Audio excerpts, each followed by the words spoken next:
Well, I'm Jim Longworth, and welcome to another edition of Triad Today, coming to you once again from our home away from home, the Senior Botanical Garden in Kernersville. We'll tell you more about them later on in the program, and by the way, later on in the program is when our roundtable gang shows up. We'll see what kind of controversies they get into, but I'd like for you to stay with us for the entire half hour. Some great guests, important information coming your way, including something about a special nursing program, and we're going to meet with one of our distinguished college presidents, and so much more coming up.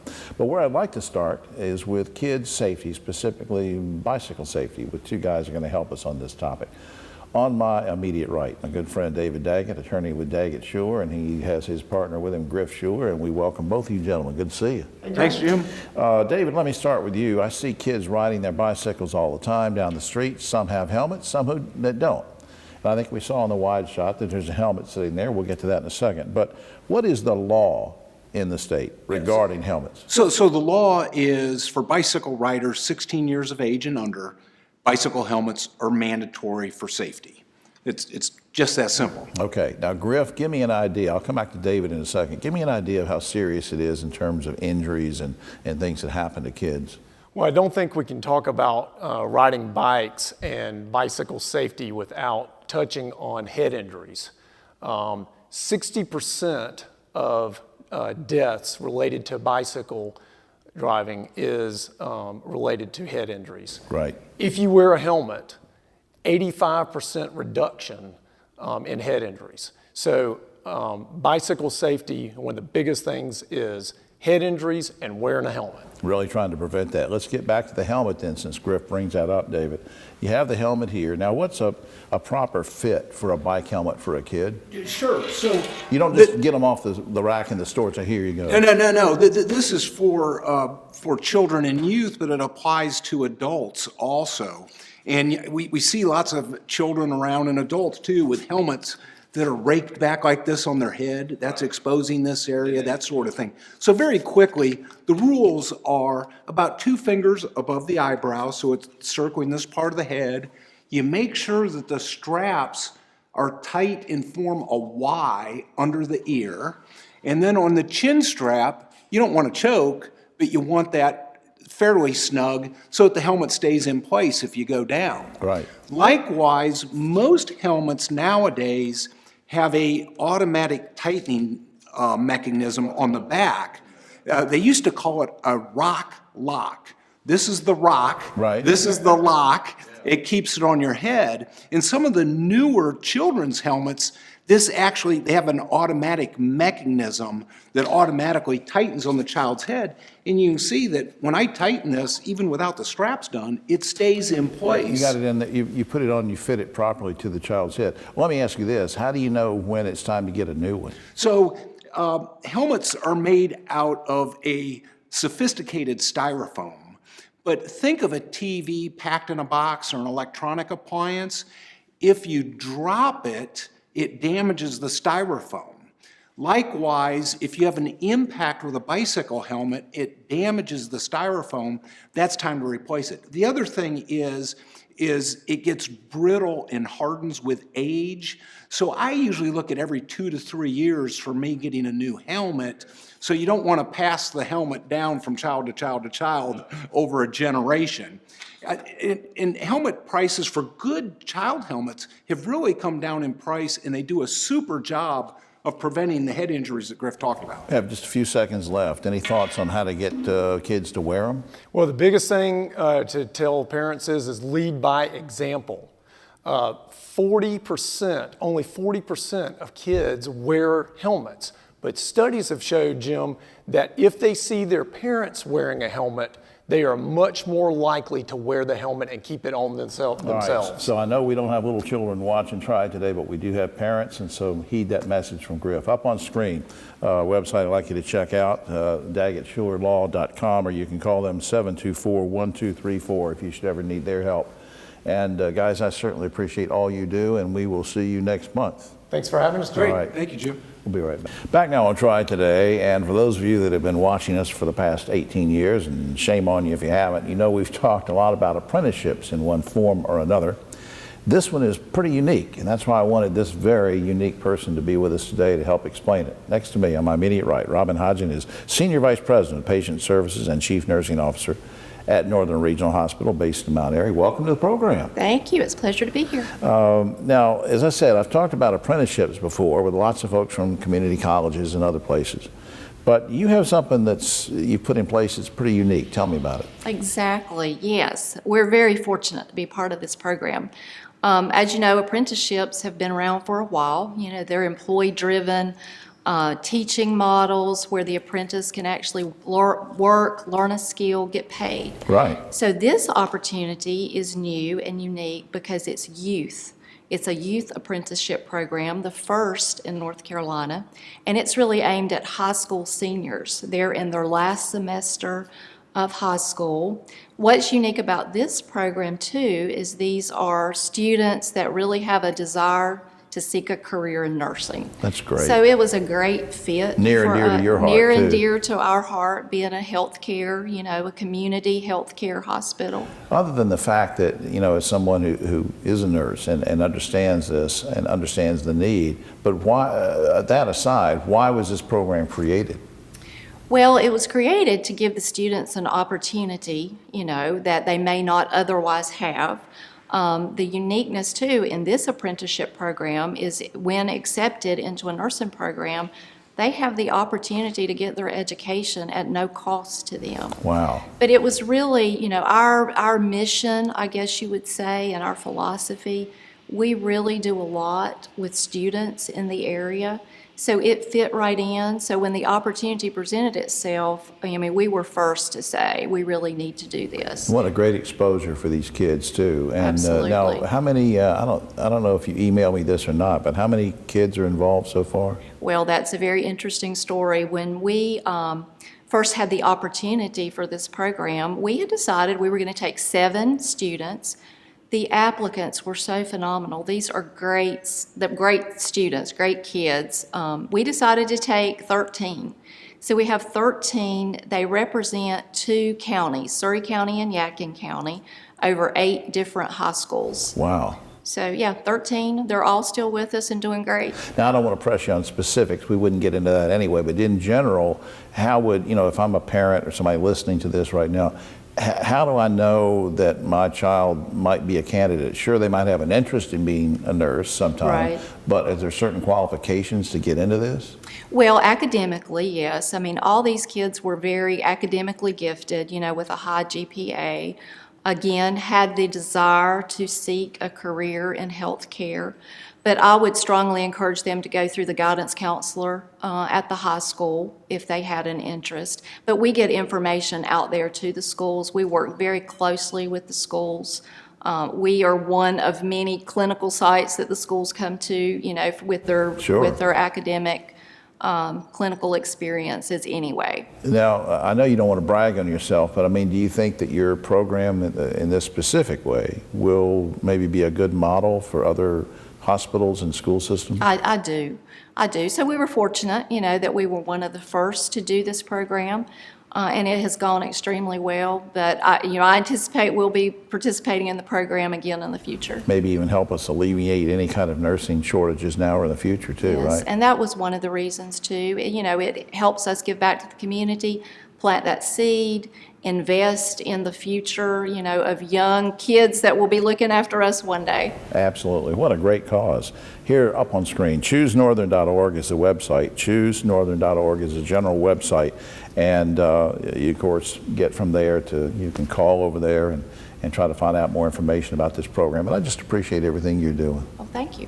Making a difference for us. Absolutely. Thanks. Thank you. We'll be right back. Triad Today, and always glad when the distinguished president of Site Tech can drop by and spare a few minutes to update us on the state of education, and she's here to do that, plus more on my immediate right. Dr. Janet Spriggs, of course, president for Site Tech, we welcome you back to the program. Thank you so much. And you brought a special guest with you who is socially distanced behind us. I'm going to let you do the honors. Okay, wonderful. I'd love to introduce everyone to Dr. Jacob Surratt. Jacob is our new Vice President and Chief Academic Officer. He has a bachelor's degree from Appalachian State, a master's degree from High Point University, and a doctorate degree from UNCG, if I'm not mistaken. He's got over 15 years of experience in community colleges. He's worked at Gaston College, he's worked at Wytheville in Virginia, and now we are very proud and honored to have him on our Forsyth Tech What is the team. old joke? Somebody said you can't hold a job. Is that right? That's about the truth, yes. We're glad that you're here, and especially the UNCG part. I like that too. Hey, Jacob, let me start with you, seriously. Now, we hear a lot about that this fall is going to be the return to the new normal, okay? What are you guys doing to transition toward that, if in fact it happens? Well, we appreciate the question. We're excited. We're excited to be able to return to normal and to start to frame what the new normal will look like. So to return to normal, to start with, we're opening back up in-person instruction, trying to increase those offerings, if we can, back to pre-pandemic levels or close to it, to do that slow immersion. But we've realized that there is still an importance and a need for online instruction and to give students that flexibility.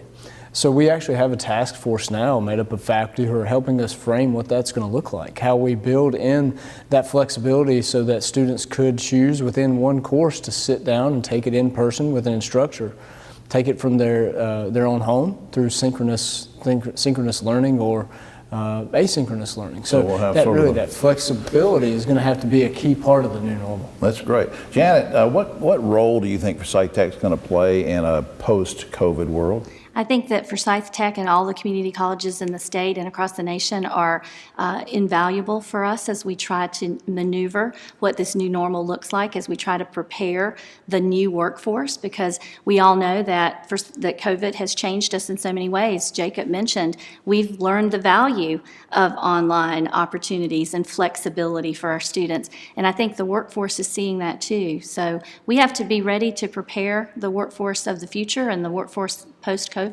And just to go a little deeper on that, what's the role community colleges in general are going to have in terms of an economic recovery? Yeah, absolutely. Well, we got to get people back to work, and we need to also continue to try to help prepare people for the jobs that exist now and the jobs that will exist in the future. So our role is to partner with the businesses and industries in our region, the communities that we serve, and understand what that workforce need is, and then partner with them to create the curriculum and the opportunities to prepare the workers. You know, Jacob, Janet has talked about on this show before ways to help students. And I'm thinking about something that you emailed me about, which is a financial aid drive-through. Did I get that right? Yes, sir. Now, what is that all about? So it's crucially important our students complete their financial aid packet or the information.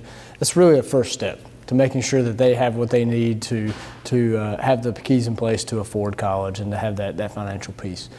So to make sure we reach students, we're offering drive-throughs at multiple locations, still working on the details and the dates, but doing that to try to enhance and get the word out so we equip them from day one. I believe you emailed me, Janet, and said April is Community College Month. Very quickly, why is that important? It's important because we need to let everyone know what community colleges are and what we do. We don't want to be a best-kept secret. We want to be the first choice and the best choice for citizens, no matter where they are in their educational journey. Well, that's up on screen. I will put this because I'd love for folks to check this out. forsythtech.edu. I'll say it again, forsythtech.edu, and that will get you to all sorts of information about what the college is up to. I thank you so much for what you're doing, Janet, and welcome to the community college. Good to see you. All right, we'll be right back. Today, and at the first and toward the end of each show, we mention, of course, the Senior Botanical Garden, so it's only appropriate that once in a while we try to grab the head of the garden and bring her over here and find out what's going on, and there's some special things going on, which is why she's here. Next to me, Adrian Rothlings. She is Director of Curation and Mission Delivery at Paul J. Senior Botanical Garden. I was going to say welcome back, but you welcome us. So I do, yes. Good to see you again. Yeah, thank you. Thank you for having me on today. Now, you have a big anniversary. The garden has a big anniversary. Tell me about that. We are celebrating 10 years officially pretty much this week. We did our ribbon cutting 10 years ago, April 8th, April 9th. I remember that. Yeah. Now, I hate to use a pun like the word grow, but how has the garden grown in general? How has the operation grown in 10 years? Have there been any changes? My biggest compliment that I could possibly get is how much we've planted outside, because our livelihood is the plants outside. And so we have been able to continue doing a lot of expansion and ideally, the whole idea of expansion relies on donations and money, but the garden staff here has been able to do a lot of that stuff without lots of deep pockets. So, Right. not saying that we don't need it, but we've been storing a lot of plants off-site, and we're putting them in the ground because they just need to be in the ground. And we'll mention the website again in just a couple minutes, because we do want people to make donations and become members and support it that way. But you come out here and it's free to stroll around and see everything. Now, any special activities or events planned because of the anniversary? We're having some nights out in the garden. Actually, we had our first member night in the garden last night, and we hope that some of you members who we didn't hit could call us, because we certainly didn't mean to do that. We tried to send out as much as we can, but we're also having raffle items, and this is our first time that we're actually raffling off some of the bulbs. So some of the tulips and daffodils that you see in your little display here are part of this raffle. For purchase a ticket, you can either get an entire bed. That's a $50 raffle. Right. We will come and plant that bed for you in one Really? spot of your choosing. You will come and plant it. It's if about you win, 600 bulbs. Wow, 600 bulbs. The crew is back here going, yeah, come on, we're going to do the raffle. What's the, very quickly, you have a yellow and a red tulip. What's the name of the yellow one? The yellow daffodil is called That's a daffodil. I meant that, St. I'm an Patrick's expert in Day. these. And Yeah, see, you'd lose that bet if you yeah, were doing that. I need That's help. St. Patrick's Day, and then the tulip is called Queen of Night. Queen of Night. Now, how many tulips are going to be blooming when? Now, for about 10 more days, I'm thankful that the weather's going to cool down, because I hate it when it's 80 degrees this Well, early. how many are you going to have? 25,000 right now. Wow. There might be, 22,000 in another day. Gosh. Can you give any quick tips to people who might want to either plant tulips or daffodils or care for them if they already have them? Sure. So if I can do two scenarios real quick. For the raffle, if somebody wins that raffle, get them back in the ground right away. You want to make sure that they try and get as much energy back into that bulb. Don't cut your foliage. Water them in. Get them planted right away. Okay. For others, you can purchase your plants, order your plants, but they will actually be shipped to you in fall, which is a more appropriate time to plant the bulbs here in North Carolina. October, November, even as late as December, you Yeah, can plant them in the I ground. had heard that. You told me that before about good planting is in the fall. But again, if you win the raffle, and you'll come over and you'll take care of things for everybody if they win that raffle and get them into the ground quickly and get them watered and that kind of thing. We're sitting here. I just want to give a quick plug to the gift shop. Normally this place is busy, but while we're taping the show each week, we sort of shut it down. But a great place to find Mother's Day gifts and things like that, right? Absolutely. Graduation, Mother's Day, Easter. Well, of course, Easter's past, but yeah, this is a great time to come see our gift shop. And we hope everybody will walk around the garden and enjoy that. Before we lose time, let me put up the website, seniorbotanicalgarden.org, which we do every week. Seniorbotanicalgarden.org. Please visit that. Also a plug for the fact that Adrian's now booking weddings as we start coming out of the pandemic and is allowed to do that. And this place will be humming with weddings and receptions. So check out the website and get in your request early. Thanks for doing this, and thanks for hosting us each week. Thank you. We're so glad to have you all here. Thanks. We'll be right back. Back now on Triad Today, just about time for the roundtable, but one more shout out to the good folks at Senior Botanical Garden. SeniorBotanicalGarden.org is a website, good place to visit. Gardens better to visit. Hope you'll do that. On my right, but always political left, Ogie Overman is with us, of course, and back behind him, social distance, we held David Daggett over, and he agreed to help us out with the roundtable today. And then Keith Granberry, founder of Helping Hands Consultants. Guys, let's get right to it. If passed, which I'm not sure it will be, the North Carolina Senate Bill 459 would end alienation of affection and do away with huge monetary settlements for a spouse who blames a third party for the dissolution of their marriage.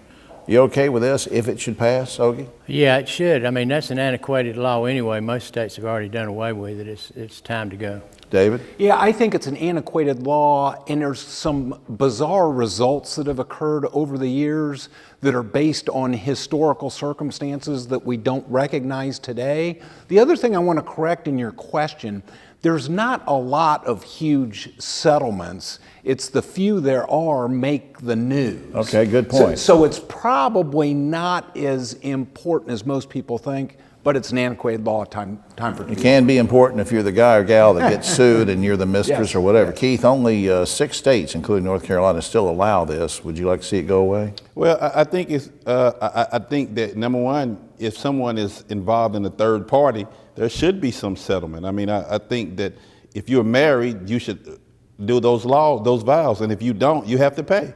That's what I think. So I think it should be somewhere in the middle, exactly. All right, remind me not to get married to Keith.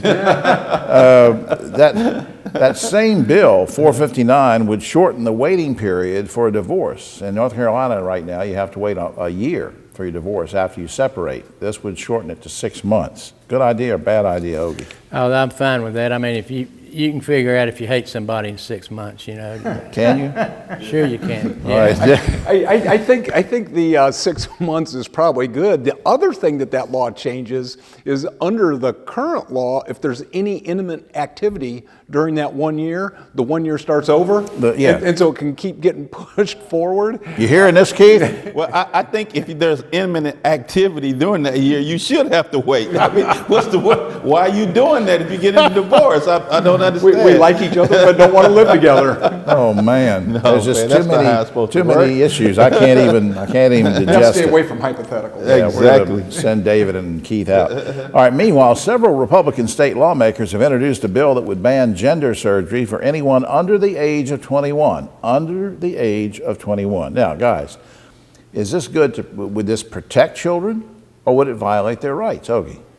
No, it's just another way of making trans people feel less than and ostracized and not a part of society. It's based on ignorance. These guys just don't know. If they'd ever met a trans person and got to know them, they might feel a little different about Yeah, it. but what about, Ogie?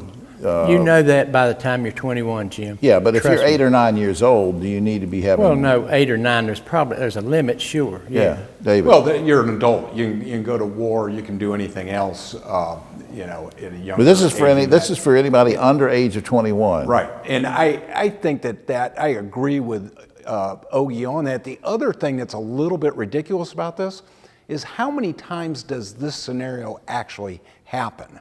If we're starting to pass laws for the 0.001% of the times, it gets ridiculous. Right. Surgery for under 21? I think you should wait. I mean, I have nieces and nephews who are 21. They don't even know which way is up. Yeah. Give it some time. Yeah, and I think then make it's a fine. decision. I agree with Keith. Now, according to a new Elon University poll, 60% of North Carolinians still believe we should just let any remaining Confederate monuments and statues stay where they are. Guys, does this surprise you, the 60%? And the second question is, does that mean that 60% of us are racist? Ogie? That doesn't really surprise me, Jim, but the thing is, if they knew, I don't think 60% of us are really racist. I think that if they knew that these monuments were constructed during Jim Crow as a testament to white supremacy, not to honor the Confederate dead. It happened 80 years after the Civil War. Right. They put all these cookie cutter Confederate soldiers up just to say, all white is all right. All right, David. Yeah, I agree with Ogie. The interesting thing is society continues to unfold and evolve as we go forward. I'm optimistic that right now we're evolving and moving forward possibly in a positive direction. Yes, that needs some push, but there's some places where you hit with a sledgehammer and it doesn't work out as well. So I think we'll continue to evolve in a positive direction. Keith? I think 60% of this population need to be educated. Number one, the Confederate statues are a symbol of racism. Are there Nazi statues up in Germany? It's against the law. It's against the law in Against Germany. the law. Yeah. And the same premise that the Nazi Germany had is the same premise that these Confederate soldiers had. So I don't understand why we're still having this conversation. All right, the state of Florida is suing the federal government because the CDC still says it's not safe for cruise ships to set sail. The state of Florida is hurting because of this. Who wins this pandemic court battle? Ogie? I hope the feds win, but that DeSantis, I mean, he's kind of the worst of the worst. He is a bottom feeder. But even if there was we one. don't like DeSantis or the governor of Florida, does it have merit that we need to Yeah, get it the... absolutely has. The suit, you can't be on a cruise ship yet. Give it a little time. Quickly, David. I think we're following the CDC guidelines. I think we need to do that. As far as a lawsuit, by the time this makes its way through the courts, the issue will be gone and we'll be back on cruise ships. Quickly, Keith. This is all political. Everybody's trying to score political points for elections. This is what this is all about. All right, finally, guys, a North Carolina Highway Patrol supervisor who had been he was the administrator of lie detector tests. That was his job. Has ironically been fired for, you guessed it, lying. He lied about an affair with a married colleague. Guys, have you ever taken a lie detector test? If so, how did you do? And if not, how do you think you would do, Ogie? I've never taken a lie detector test, nor have I had an affair with a married colleague. So I think I'd be fine. I have no problem taking a lie detector test. He was looking at David when he said an affair with a married colleague. David. I have taken a lie detector test. Early on in my career when I was handling criminal cases, and a lie detector test was part of it, I wanted to see how it worked. And How'd so you do? I passed, Okay. of course. Keith, you ever taken one? I have. No, I'm just lying. I have not. So I'm the only one on set who's proven to be honest. Man, I just lied. I can't take it So I anymore. failed that lie detector I test. can't take it anymore. All right, well, that's all the time we have. Oh, except for this. Last week at the Masters Golf Tournament, pro golfer Rory McIlroy hit this horrible shot. It went wild, way off toward the spectators. He goes, 4, which means look out. 4, he says, but it goes over there and it hits a spectator in the leg. The spectator turns out to be Rory's dad. And that, ladies and gentlemen, is the way we got the term forefather. Well, they can't all be winners. It was his dad. I saw it. I saw it. Yeah. See you next week.